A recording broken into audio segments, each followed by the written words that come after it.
Nawfal ibn Aqrab haber ita qala qila li Aishata. Bir vaqt ul Aishadan so'ray, ya'ni payg'ambarimizning xotinidan.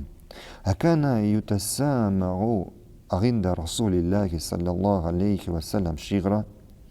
Payg'ambarimiz yanında, Allah'ın elçisi yanında şiir tınlap oturan kişi buldu mu deb so'ray. Qalat Aisha radhiyallohu anha haber ita abghadal hadisi ilayhi. Payg'ambarimiz uchun şiir ya'ni hikoyat eng ko'ra olmagan silam edi. Eng ko'ra olmagan silam edi. Payg'ambarimizning majlislarining aslı o dini meselelerini öğreniyor idi.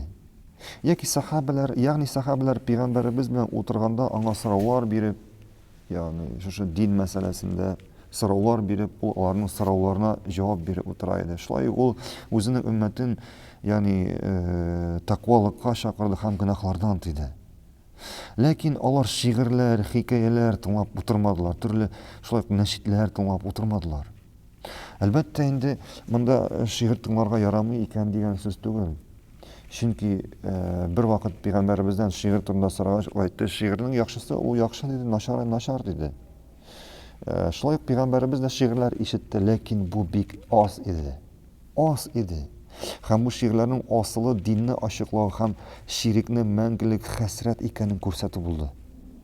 Shunga ko'ra agar bugun biror kishining da'vatini, ya'ni Allohga chaqirish yo'lining aslı itirib shu şiirlarni qo'yar ekan, u gil şiir, onun da'vatining aslı şiirlar. Bu payg'ambarimizning yo'lina to'g'ri kelmaydi. Ya'ni bu payg'ambarimizning sallallohu alayhi va sallam sunnatine to'g'ri kelmaydi. Chunki payg'ambarimizning aslı da'vatining aslı şiirlar tugul edi. Onun da'vatining aslı Qur'on oyatlari ham shu oyatlarni tafsir